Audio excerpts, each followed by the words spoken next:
Assalamualaikum warahmatullahi wabarakatuh.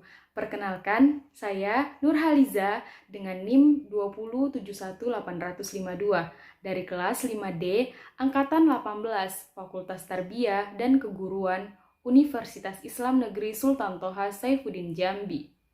Saya Dwi Safitri dengan NIM 2071866.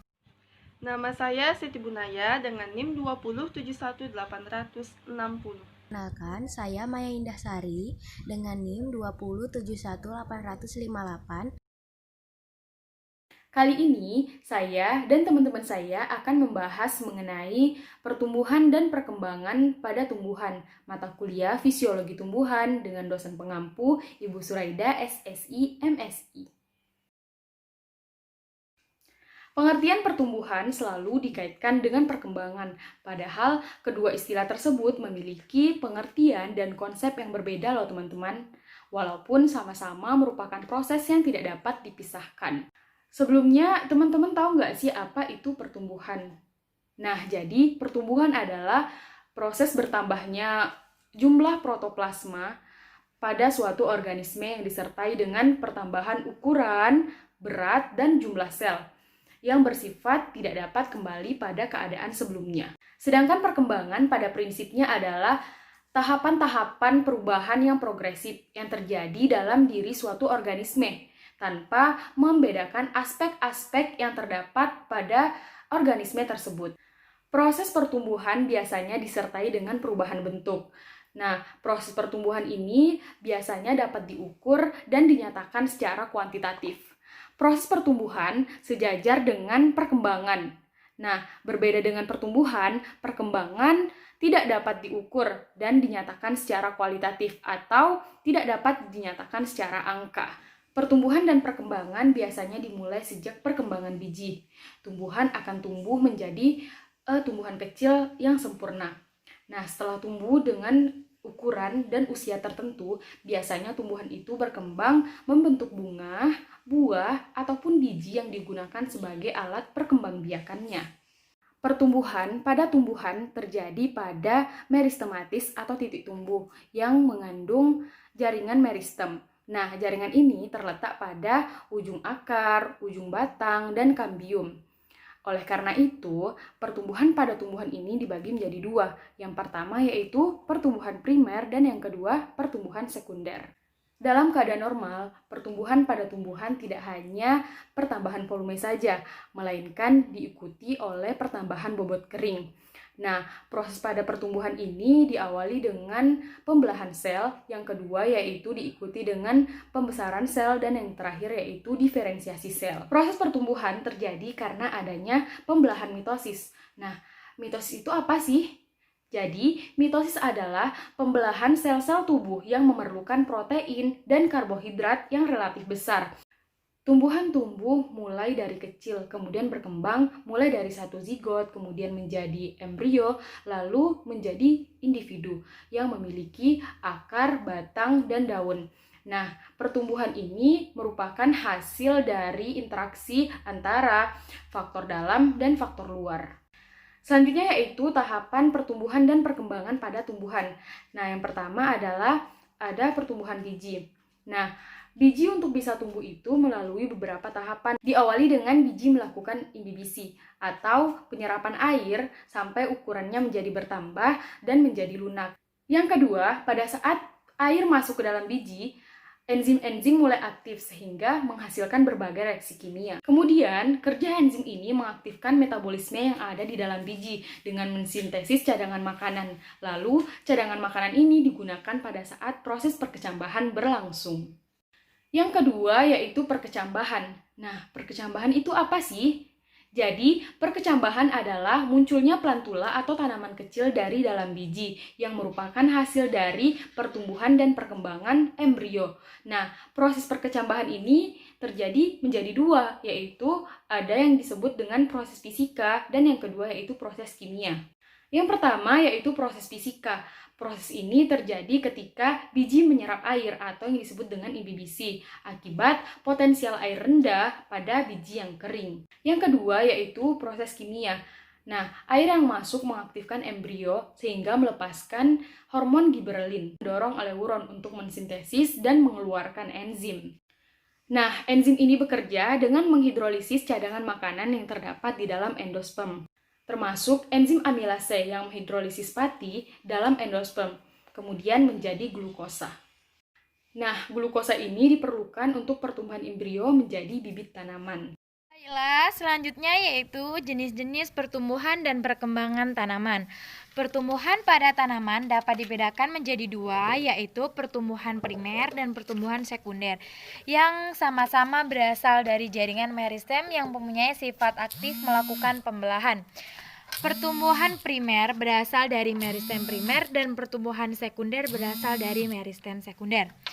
Pertumbuhan primer adalah pertumbuhan yang terjadi akibat aktivitas jaringan meristem atau disebut juga dengan meristem apikal.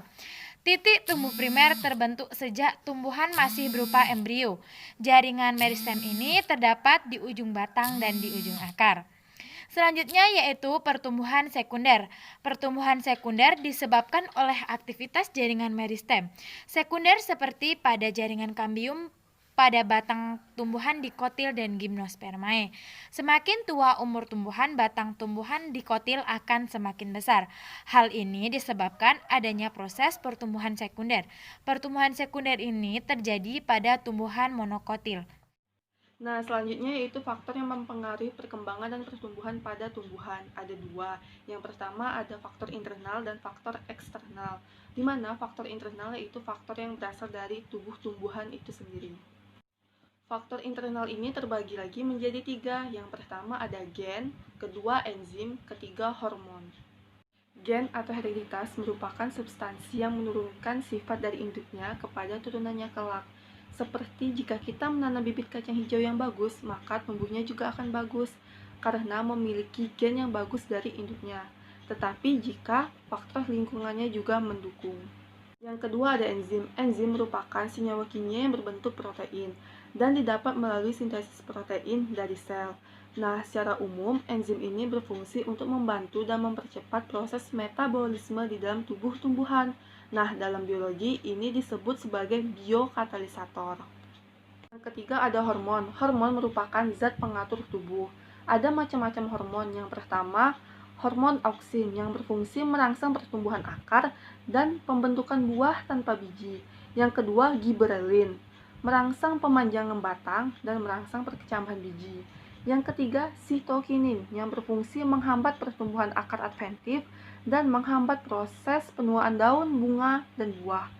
Keempat, ada asam absisat yang berfungsi memacu pengguguran daun pada saat musim kemarau dan membantu menutup stomata daun untuk mengurangi penguapan. Yang kelima, gas etilen yang berfungsi mempercepat pematangan buah. Dan yang keenam, traumalin, membantu proses pembentukan jaringan baru ketika tumbuhan mengalami luka. Dan yang terakhir ada kalin. Nah, kalin ini terbagi lagi menjadi 4. Yang pertama, fitokalin, kaulokalin, rizokalin, dan antokalin. Di mana fitokalin ini memacu pertumbuhan daun, kaulokalin batang, rizokalin akar, dan antokalin batang dan buah. Selanjutnya, saya akan membahas tentang faktor-faktor yang mempengaruhi pertumbuhan dan perkembangan tumbuhan. Faktornya itu ada dua. Yang pertama internal dan kedua eksternal. Kali ini saya akan membahas tentang yang faktor eksternal. Faktor eksternalnya itu ada 6. Yang pertama suhu, yang kedua cahaya matahari, ketiga hara dan air, keempat curah hujan, kelima tinggi tempat, dan keenam tanah. Yang pertama itu suhu. Suhu udara mempengaruhi kecepatan pertumbuhan maupun sifat struktur tanaman. Tumbuhan dapat tumbuh dengan baik pada suhu yang optimum. Yang kedua, cahaya matahari. Cahaya matahari mempengaruhi pertumbuhan tanaman melalui 3 sifat. Yang pertama, intensitas cahaya.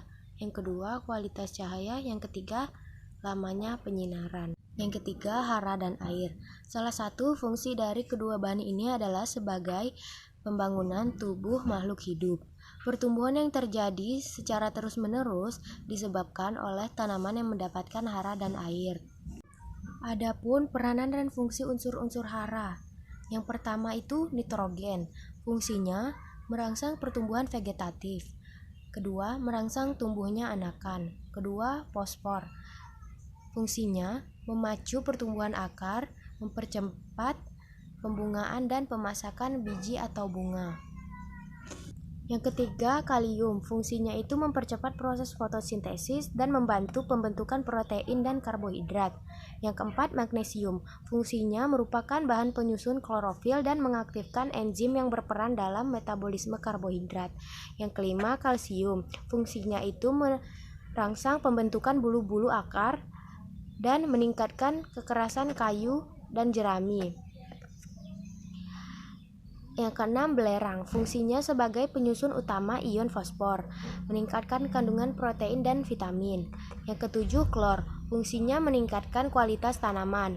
Yang kedelapan, mangan. Fungsinya pembentukan klorofil dan merangsang perkecambahan biji dan pemasakan buah. Yang kesembilan, tembaga. Fungsinya mengatur sistem enzim dalam pembentukan klorofil. Yang kesepuluh, seng. Fungsinya mengatur sistem enzim dalam pembentukan klorofil. Yang ke-11, besi. Fungsinya penting dalam pembentukan klorofil. Selanjutnya kita balik ke faktor eksternal. Yang keempat ada curah hujan. Besarnya curah hujan mempengaruhi kadar air tanah, aerasi tanah, kelembaban udara, dan secara tidak langsung juga menentukan jenis tanah sebagai tempat media tumbuh tanaman. Yang kelima ada tinggi tempat. Tinggi tempat menentukan suhu udara, intensitas cahaya matahari, dan mempengaruhi curah hujan dan pada gilirannya mempengaruhi pertumbuhan tanaman. Yang terakhir, keenam, ada tanah. Keadaan tanah merupakan komponen hidup dari lingkungan yang penting dan mempengaruhi pertumbuhan dan perkembangan tanaman. Tanahlah yang menentukan penampilan tanaman.